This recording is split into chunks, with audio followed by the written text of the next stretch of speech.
Welcome to Golf Smarter Mulligans, your second chance to gain insight and advice from the best instructors featured on the Golf Smarter podcast. Great golf instruction never gets old. Our interview library features hundreds of hours of game improvement conversations like this that are no longer available in any podcast app. What do you really think of single-length golf irons? The two things that determine distance are loft of the head and the length. Does the length really dictate as much as the loft? They are about equal. Really? That's why if you look at your irons, they're all in half-inch increments. Right. That way they give you about 15 yards difference. Because if you had a 5 and a 6 iron and they were both the same length, there would probably be about 7 yards difference between the two of them. Now, if you take the 6 iron and you cut it half an inch shorter, your arc is shorter. So that reduces the distance. Now you're 15 yards difference between a 5 iron and a 6 iron. I would say for golfers with slower swing speeds, they really don't get a true 12 or 15 yard gap between each iron. A concept like that might have some merit for some golfers, and they could control the ball better. With another interview from the archives of Golf Smarter, here's your host, Fred Green. Welcome to part 2 of our conversation with Jesse Ortiz of Bobby Jones Golf. Because he was very generous with his valuable time, and yours is valuable too, let's begin. Jesse, thanks again for coming on to Golf Smarter. No, thanks for having me. For members only. And, in the last conversation we were having, you mentioned about every golfer is looking for the Miracle Club, right? Right. You created the Miracle Club a number of years ago with the Tri-Metal Fairway Wood and had a tremendous amount of success with that at Orlamar. Is there another Miracle Club in the horizon with all the millions of dollars that are spent in R&D these days? Or is it hundreds of thousands spent in R&D and millions in marketing? I think that's closer. That's closer to what it is. Fred. I mean, with all the rules of how far you can take the limits on club design, is there another Miracle Club out there? That's tough to say. I didn't know that I created a Miracle Club 12 years ago. I was the last guy to realize that this thing was so special. I was just making a club that would help the average golfer hit the ball off the fairway. And since I had been working with wood all my life, in a wood club, Fred, it was really a multi-material club. We really coined the term multi-material back in 1997 when Tri-Metal came out. Up until then, all metal woods were either all stainless steel or all titanium. But with a wood club, you have a persimmon wood, you have a fiber insert, you have a brass sole plate, you have steel screws, you have plastic twine, which was whipping cord. A wood was really a multi-material product, and I didn't have any preconceived notions that a metal wood should be made out of all one material. So when I designed a metal wood, I wanted to move or shift the weight within the club head to certain areas of the club head to make it perform better. And a wood always had a low center of gravity. A metal wood was considered a perimeter weighted club. Before Tri-Metal, metal woods by all the manufacturers were being touted as perimeter weighted clubs. Well, I knew that perimeter weighting had no place for a fairway wood. You want sole weighting. So when I designed Tri-Metal, it was combining different metals in one club head to shift the weight. So it would have it would be sole weighted rather than perimeter weighted. And I got lucky, and it changed the industry. Today, all the fairway woods on the market are really based on the Tri-Metal platform. They all have a different face alloy, different alloy steel on the face, and you really don't see many titanium fairway woods on the market today. When Tri-Metal came out, everyone was trying to push titanium fairway woods because it made sense for drivers. But really, I changed the industry, or maybe I retarded it because I prevented it from making the full swing into titanium, because titanium was just a way to separate the golfer from his money rather than making a better product. So Tri-Metal really changed the industry. And I don't know if there's another miracle club out there, but we all keep trying to make clubs better. But it's true, Fred. The USGA has really clamped down on what we can do. But I keep trying, and my imagination is still as fertile as ever. Well, that's good. That's good. In part of our conversation earlier this afternoon, when you were giving me a tour and we were looking at clubs and stuff, you were telling me something that I found absolutely fascinating about tour players and their love of their fairway wood. Many tour players, you see them wearing hats that have a manufacturer's name on them, so right. You know they're under contract, and they have to use those clubs whether they like them or not. It's a good deal for them. They always say, "Oh, I wouldn't play them unless I wouldn't let them be my sponsor unless I love the club." Right. I don't necessarily buy that all the time, but yeah. We've talked before, and we've heard that whatever their contract is, they get to choose their putter. But That's you're saying there's more than that. Well, there's more than that. I mean, probably the hardest club in the bag for a tour player to replace is fairway wood. And they go years and years looking for that elusive, perfect fairway wood. A lot of the tour pros, they've got 12 club contracts, and they'll play the sponsored manufacturer's driver, and the irons and the wedges, but they usually have the putter and the fairway wood, their 3-wood, as they can play whatever they want. It's because it's that critical. And like I said, Fred, once a tour pro finds a fairway wood, a 3-wood, that they have confidence in the way it looks, the way it sets up, the way it plays, they can control, the ball flight. They don't give it up. It doesn't matter who their sponsor is. They've got that fairway wood in the bag for years and years and years. It's really interesting. What do you think the biggest mistake that most recreational golfers, I'm using the term that you use, recreational golfers, the average golfer, the weekend golfer, makes in selecting a fairway wood? What's the biggest error in judgment that they have? Probably the biggest is not selecting a fairway wood with enough loft. They go out and they say, well, I need a 3-wood, and usually you go into a shop and they say, well, here are our 3-woods, and they can vary from 13 degrees to 15, maybe 16 degrees. Most golfers believe that if a fairway wood has more than 15 degrees, it's like a 5-wood.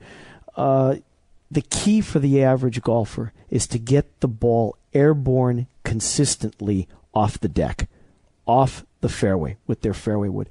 And if it takes an extra couple of degrees, so be it. So loft is critical, and I think most golfers don't go with enough loft. And number 2... Is that an ego thing? It's an ego thing. Okay. It's just like golfers using shafts that are too firm for them. The other big mistake with fairway woods that the average golfer makes is they buy fairway woods that just don't look right to them. In other words, they're big heads, they're deep-faced. Most of the fairway woods on the market have deep faces on them, and they're great off the tee, but they're lousy off the fairway. You've got to get a fairway wood. Give me. I'm sorry to interrupt you, but I saw what you did with your hand, but obviously the audience. Right. When you say deep face, what does that mean? Well, from the cord line or from the bottom of the club, go vertically up the center of the face to the top of the face, not the top of the crown, but to the top of the face. So you just measure that face area, and our faces tend to be our fairway woods are about 31 millimeters. Most of the clubs on the market, most of the fairway woods on the market are 35 and deeper. And like I said, Fred, that's good if you're going to use a fairway wood off the tee, but it really works against you in the fairway. And most of the tour pros are actually using fairway woods that are older because they like the smaller heads. That's how Tri-Metal came about. Is I knew that the manufacturers were pushing titanium fairway woods, but none of their players on tour were using titanium fairway woods. They were using that company's old steel metal woods, fairway woods. And so I knew that a shallower face is going to promote, it's going to give you a shallow face, is going to give you a lower center of gravity. It's also going to give you more confidence when you're setting up to the ball. And when you have more confidence, you're going to put a better swing. So really, you've got to get a fairway wood that has a little bit extra loft. Don't be afraid to get a fairway wood that's got 16, even 17 degrees. Okay? Like a 3.5 or 4 wood. Get rid of the 3 wood, go to a 3.5 or 4 wood, and you'll see that you're going to hit the ball higher, more consistently, and you're going to get it further down the fairway than trying to muscle up on a 13 or 14 degree 3 wood that you really have no chance to get off the deck.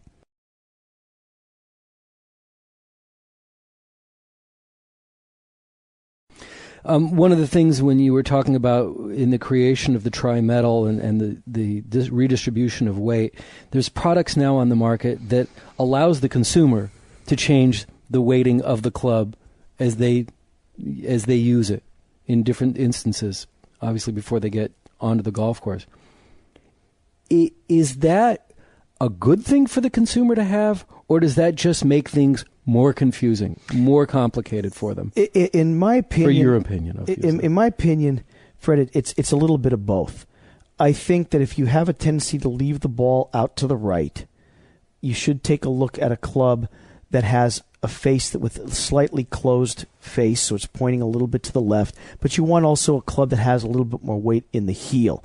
Once you make that adjustment, though, I think that's where it ends.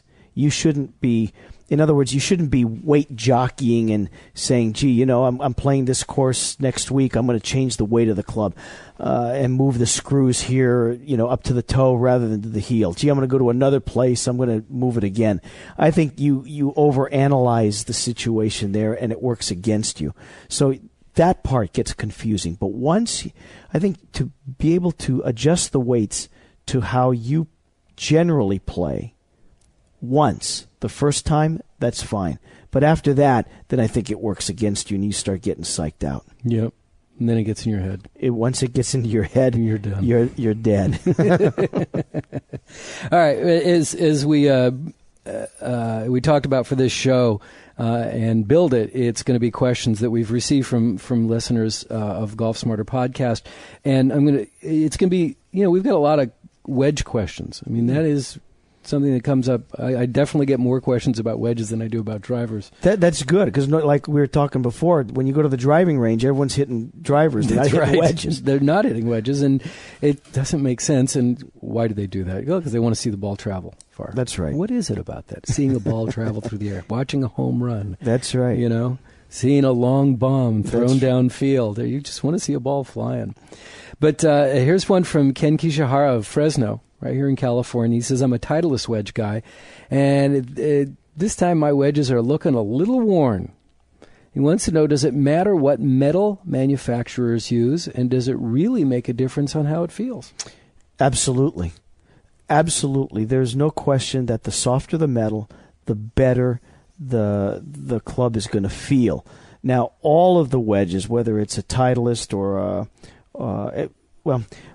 almost all the forged wedges are made out of a very soft carbon steel. So they'll feel the same, but the chroming can be a little different. And the chrome, you have to chrome the carbon steel heads, otherwise they rust.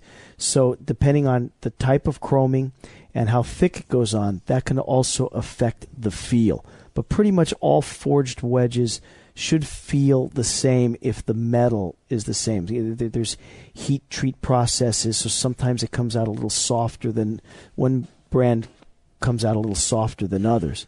But definitely the hardness of the metal, or in this case the softness of the metal, does affect the feel. No question about it. Interesting. And with the grooves being at the maximum limit, does it really scuff up premium balls badly on a full wedge shot? Well, that's an interesting question, because pretty much every manufacturer has square grooves, and the square grooves, I don't care what you call them. Some of them on the market have nicknames. A square groove is pretty much a square groove. So if you take it to the limit, everyone's grooves are the same. What is different is the edge of the groove. What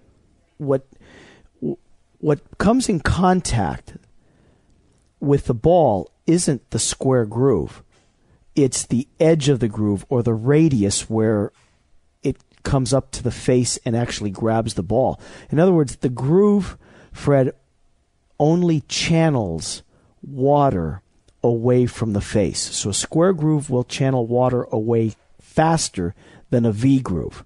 Okay? But the groove doesn't really affect the grab on the ball. It just displaces the water, which gives you a better opportunity, or it gives you a better friction on the edge of that groove. I don't know if am I making sense there? I don't know how to, I apologize, but I don't understand where water came into this conversation. Well, you got to realize that grass is what, 90% water? Oh, okay. Okay. So when you're in kind of rough and you're hitting out of the rough, or even a normal shot out of the fairway, you hit down on it, okay?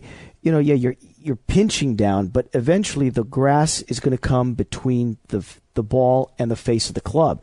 So when the grass gets compressed, the water is whisked away quicker from the face when you have a square draft groove, or square groove. It channels the water away quicker than a V groove. Interesting. So that's why the square grooves have become so popular, because they move the water away from the face quicker. The problem is that then you're still left with, when the ball comes in contact with the face, it's really coming in contact with the edge of the groove, or the radius. And when you have a forged wedge and you've used it for a while, it starts to wear very quickly, and now you're losing spin. And when you lose spin, you lose control. Interesting. Okay. Now, I've heard many people say, oh, it's a good thing that your wedges are getting rusty. Myth or fact? Myth. Again, what happens is that all rust is the deterioration of the surface of the metal. Okay, so yes, it does get a little bit more porous, so you could argue, well, there's a little more friction, and that's good. But the problem is after you've hit a few shots, that the surface that is rusted is also much softer and deteriorates quicker than a non-rusted surface. So yes, maybe for a shot or two, you get a little bit more spin, but after you've hit a few shots, the rust has actually worn away the edge of the score line, and you're going to get less spin. Interesting. Now, here's a question that we kind of touched on this in our last conversation. This one comes from Ryan Kodrowski of Bella Vista, Arkansas. And this is a perfect question for you because, again, your Pels Wedges addresses this. Should you have the same grip on your wedge as the rest of your clubs, or is it better to have a smaller or larger grip? That's right in my wheelhouse. I'm tossing up softballs, babe. But they're really good questions. You really should have a larger because they're grip. Someone else's question, not mine. You should have a larger grip on your wedges, and that fits right in with Dave Pels's philosophy. The larger grip is going to prevent you from getting quick with the hands. The last thing you want to do is get handsy with the wedges. What you want to do is neutralize the hands, kind of like in putting. Make it, especially with chip shots, let the club do the work, and the smaller grip is going to get you handsier. Some people prefer smaller grips on their irons because they feel that it gives them a little bit more control. But definitely on your wedges, you want your grips to be a bit bigger so that it neutralizes the hands and you don't get quick and chili dip. Just let the bigger grip kind of just neutralize the hands, and use your shoulders kind of to chip, kind of like the putting motion. When you putt, Fred, you got the triangle, your two shoulders and your hands together. There's a lot, we were talking before, where golfers are going to these very, very extra large grips on putters so that they have like a triangular pendulum. You've got you're rotating your shoulders and your hands don't move much on a putt. Same thing with your wedges. A bigger grip will help your chipping and it'll help your half shots, from 50 yards and in. Thank you. And Ryan, thanks for the question.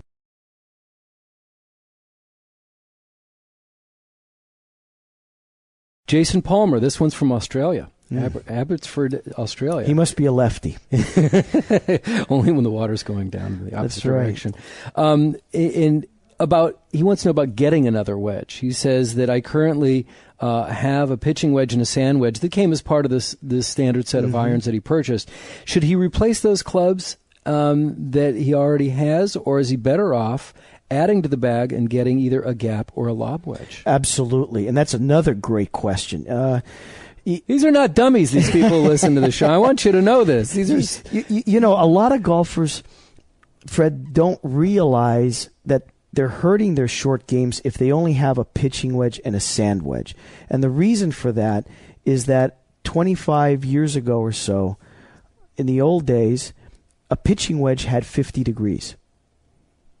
And your sand iron had 56. Well, when cavity back designs came into play and graphite shafts came into play and the hype of the golf world came into play, what we did as manufacturers is we lowered the center of gravity on irons. We made them half-inch longer. We juiced up the lofts. Okay, so what happened is now you could hit the ball higher and further, and that we named technology. We strengthened the loft of the iron. We lowered the center of gravity because of the cavity backs, so you could get the ball higher, further. So now what happened is your 5-iron, had a 4-iron loft on it. Everything got juiced up. So from a 3-iron to your pitching wedge, all the lofts got stronger by almost one club. Today, and then the question that he's asking here, today's pitching wedge is about 46 or 47 degrees. The old pitching wedge, going back 25 years ago when we were starting to play golf, that was a 50-degree wedge. So we juiced everything up to tell you that, hey, you're hitting the ball further and this is great technology. But the one club we couldn't make stronger was the sand wedge. Because if we took the sand wedge and went from 55, 56 down to 51 or 52, you wouldn't be able to get it out of the trap.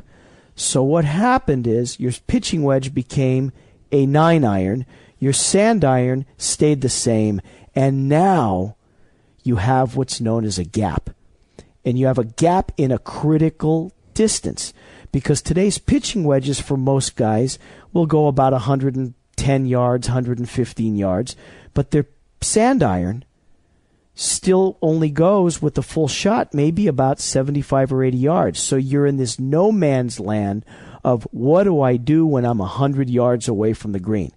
And you either back off on the pitching wedge or you swing from the seat of your pants on your sand iron, and gee, you're missing more greens.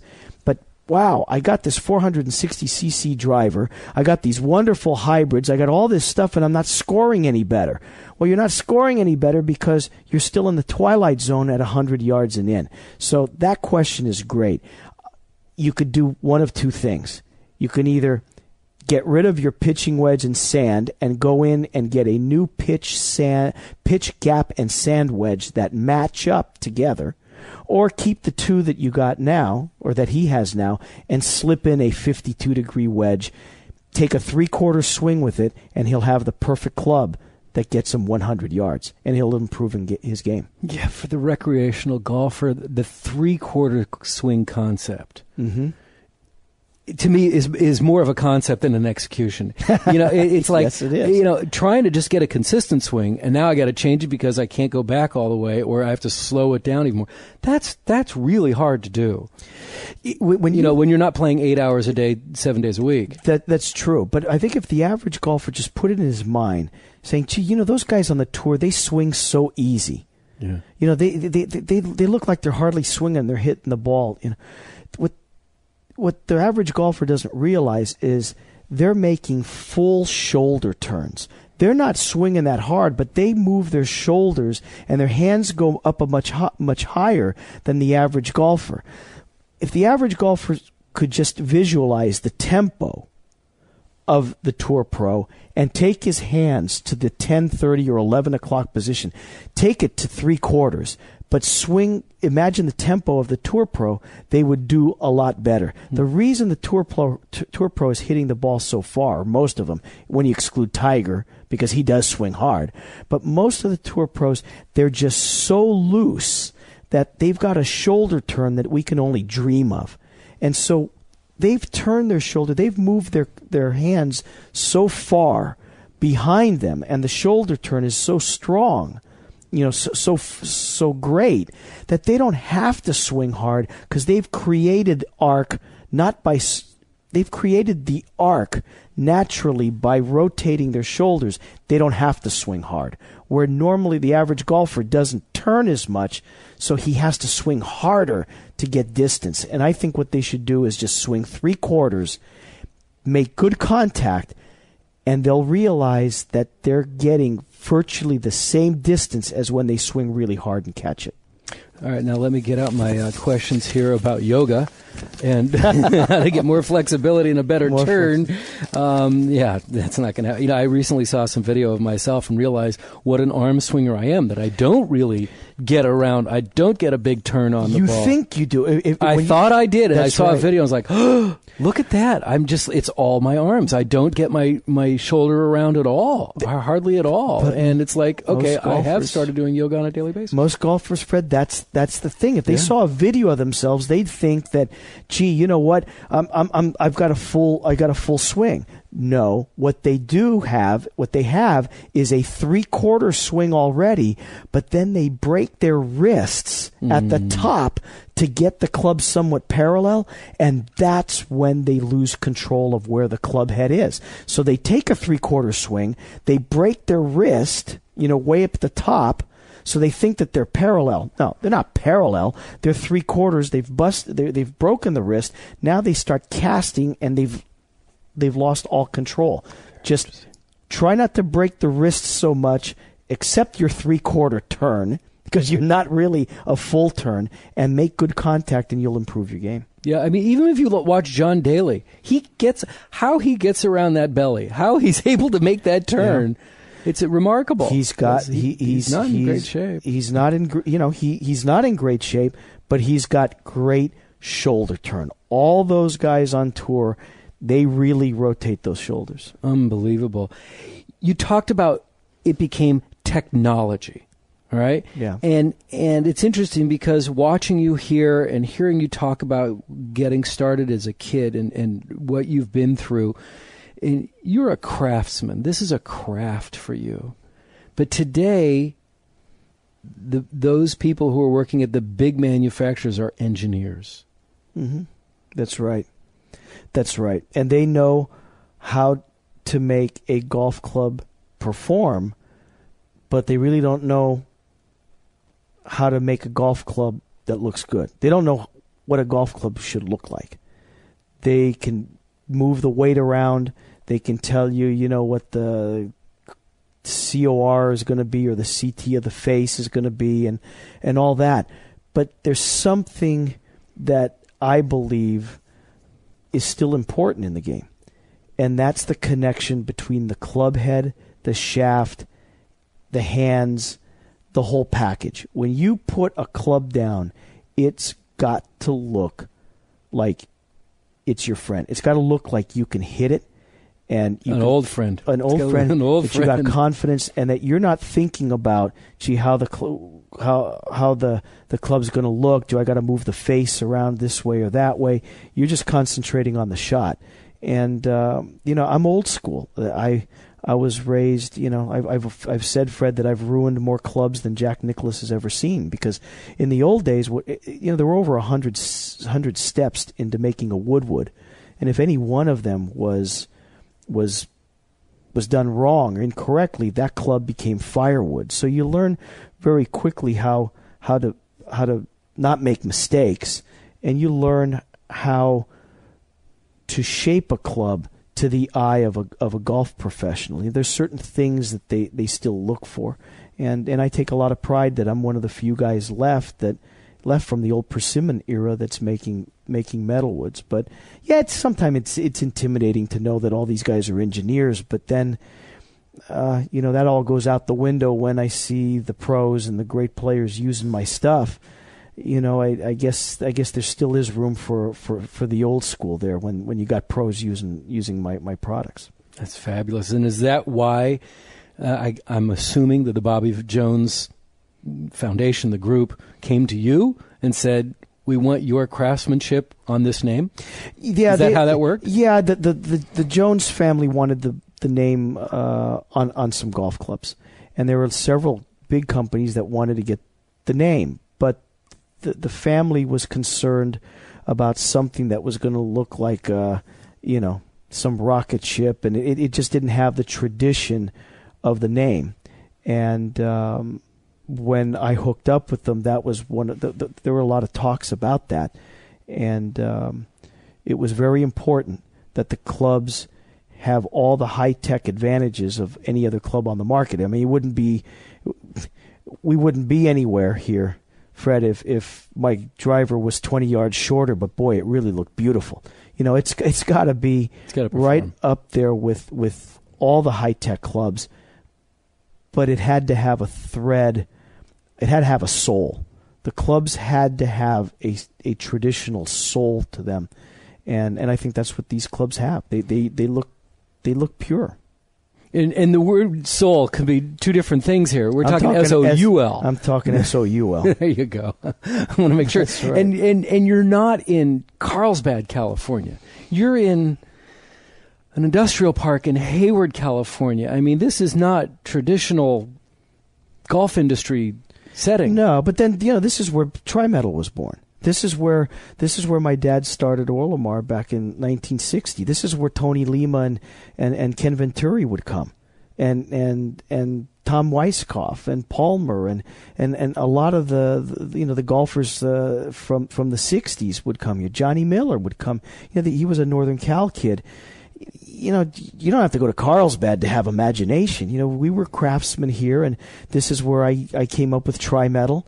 Was up here in Northern California, which I'm sure rankled a lot of the people in the golf industry. How can some hillbilly in the middle of Northern California come up with some multi-material club that changes the industry? I mean, aren't all these ideas coming from Carlsbad? Aren't we spending millions and millions of dollars here in think tanking to produce clubs? Well, if you've got imagination and you've got hunger in the stomach and you've got a passion for what you do, sometimes you get lucky. And I got lucky with Tri-Metal, and it was very good. We have 12-month-a-year golf here too. Pretty much, although you and I are pretty much fair weather golfers, Fred. So that's a nice way to put it. I call it a weather wimp. Yeah, we're weather wimps. We're not going to be out playing in January. No. Something kind of controversial that's crossed the Golf Smarter audience path, and that is Gary George of North Bay, Ontario, Canada, wrote in and said, "What do you really think of single-length golf irons? Those sets that are all the same length." I don't. Are you familiar with them?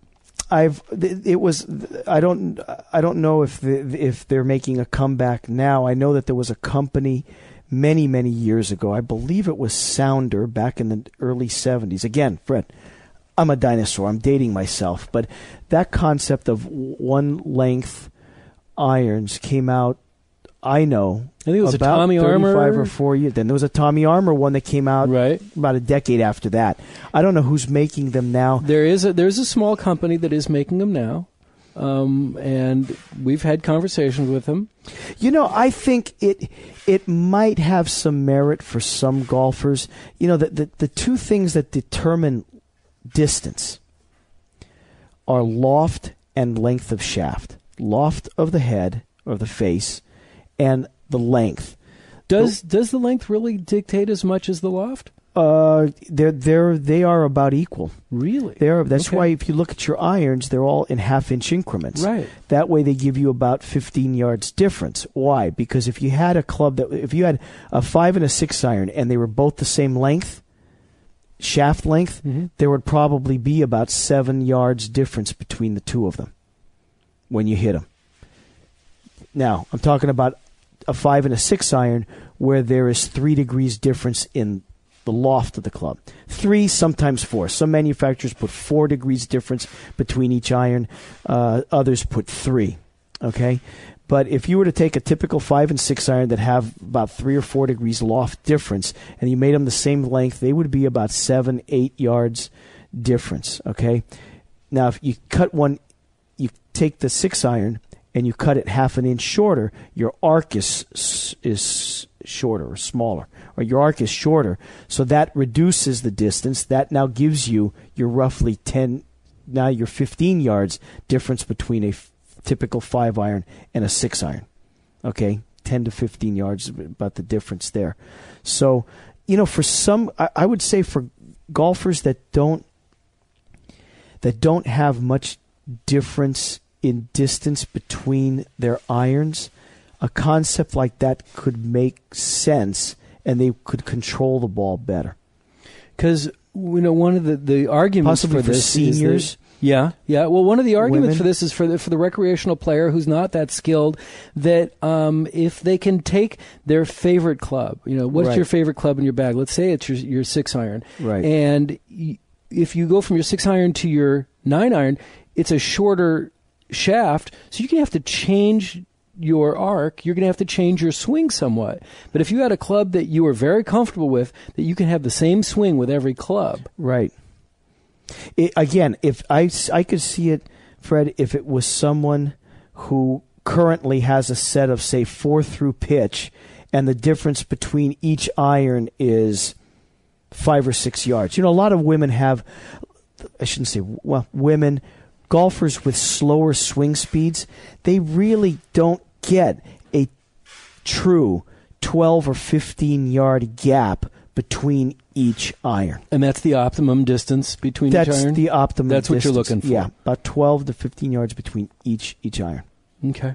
That's what it is. Okay. Well, then it's interesting because the next question that comes from Clayton Brown in Birmingham, Alabama, he said that he's heard us talk about the bounce and wedge personalization, which he thought was very helpful, and he noted that he'd never buy a wedge without trying it first. I would agree with that. Okay. We've said that on the show before. But here's his issue. He's 6'5", and all of his irons are 1 inch extended. So right. when he's trying a standard length wedge, even to hit it just once, it's typically a disaster for him. That's right. So I don't feel that there are many demo clubs with extended shafts for me to try. So what should a tall person like that do? That's just one of the tough things in life when you're gifted with being that tall. Gifted, okay. You're gifted to be. Yeah, you're gifted if you're. What is he? 6'5"? Yeah. That's a gift. And playing golf? That was a gift. Unfortunately, there's some downside, and this is a problem because most of the time it's virtually impossible for him to find a wedge off the rack that's going to be an inch or an inch and a half longer. And what he really needs is something that's going to be 2-3 degrees, maybe even 4 degrees upright. Also, because that then gets the grip up closer to his hands. He's got a problem. And the only thing he could do is hopefully order a wedge from a company that stands behind the product. And I'm not going to start shilling here, Fred, but, and try it out. I mean, we get people here who we do a lot of 1 inch over clubs, 1.5 inches over.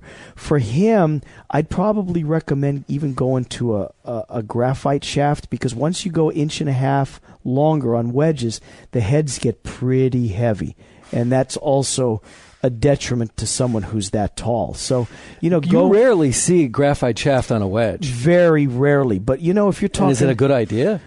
Generally, no. Okay, but if he's a relative, but we have some graphite shafts that have very low torque, and the downside to having a graphite shaft, or the disadvantages, Fred, are usually far outweighed by having a club that is the proper length for him.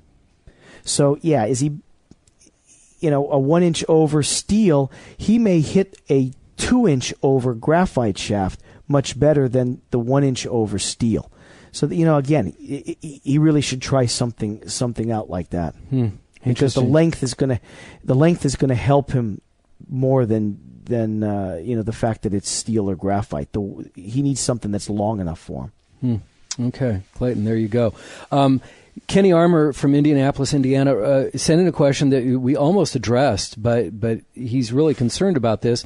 He's able to hit his 8-iron 2 out of 3 times just as far as his 6-iron. And he's baffled by it. I thought I noticed that my 8-iron going further than my 7 in the past, but thought it was just a fluke. Today I hit over 30 shots with my 8-iron, and there was a target green that I was occasionally reaching with my 6-iron that I was able to hit with my 8-iron with about the same frequency. How can this happen, and what should I do? First place is check the lofts of all the clubs, because his 6-iron may be weaker than normal, and his 8-iron may be stronger. There should be about 7 or 8 degrees difference between his 6-iron and his 8-iron. It may be that they're not set right. So that's number one. Number two, kind of where we were going with our drivers with you earlier in the day, Fred, and with your fairway wood, that sometimes you get more distance through the air than you do on the ground. The 8-iron is a little shorter. He's probably more comfortable with that length. He's probably making better contact in the middle of the face with the 8-iron than he is with the 6-iron. 6-iron, he's probably not catching flush. He's maybe missing the sweet spot, because it's tougher to hit the sweet spot on a 6-iron than it is on an 8-iron. So because the shaft is longer? The shaft is longer, A. Less loft, B. So, So should he get some tape and put it on both of those clubs on the face of the That would be a good idea to see where he's really hitting the ball. I mean, just because you got a 6-iron. Let me put it this way. The law of physics is going to say that what he is experiencing is impossible, because there's no way that a 6-iron at a true 6-iron loft and at 1 inch longer than his 8-iron should be, with a lot less loft, should be going the same distance. So the factors are: check to see what the loft is truly on the 6 and what it is on the 8. And how can he do that? How can he check the... He should take it into any local pro shop, and they'll set him up. Everyone's got loft and lie machines. Go in there. Don't just check those 2 clubs. He ought to have the whole set checked. Make sure that there's 3 to 4 degrees difference in loft between each one of his irons. Okay, make sure that those they're gapped properly, and then put the face, like you put tape on the face. I'll bet you he's hitting his 8-iron more in the center of the face than with the 6-iron. And again, that's only natural. The longer the shaft, the tougher it is to hit the center of the face. That's why we make giant driver heads, because you're 45 inches away or 46 inches away. That are more forgiving. It's more forgiving. Yeah, interesting. All right, last one. You've been awesome. I really appreciate you spending so much time. Oh, good. Well, we can do this more often. This one from Seoul, Korea. Wow. Another spelling of Seoul. Okay. Right. Seoul. He says he's only been playing for a couple years, and he shoots to low to mid 90s, but getting his swing reworked by a local Korean PGA pro. Should he get fitted for clubs now, or wait a couple years until he gets his own swing worked out? Every day that he's using clubs that are not fit to him is a day that he's not optimizing his ability to score well. I just believe that I can't believe that he's going through such a radical change that the clubs that he would be fitted for today could not be adjusted down the road. all the irons can be bent a little bit more upright or flat, and they can be adjusted for loft also. If he's moving to a steeper swing plane or a flatter swing plane, that's going to affect the trajectory. But that can all be adjusted in the irons later on. So I would say, he's done darn well to take up the game in 2 years and be in the low 90s. Yeah. I think he's got enough game now that any changes he makes are not going to hurt the equipment that he's going to be that he could be fitted for right now. I would say go get fitted now and start enjoying playing better. Absolutely, and that was John Kim of Seoul, Korea. That's a great question, because he probably got a starter set when he first started playing. Yeah, and now that he's hooked. Now that he's hooked and he's in the low 90s, it's again most of his scoring, most of his game is going to improve now from about 125 yards and in. That's how you get from the mid 90s to the low 80s, is really to be improving your short game. So that can easily be adjusted later on. The clubs can be bent. He should go out and get fitted right now. Absolutely. Jesse, thanks so much for this. This has been awesome. Thanks for spending the time here. It's been great.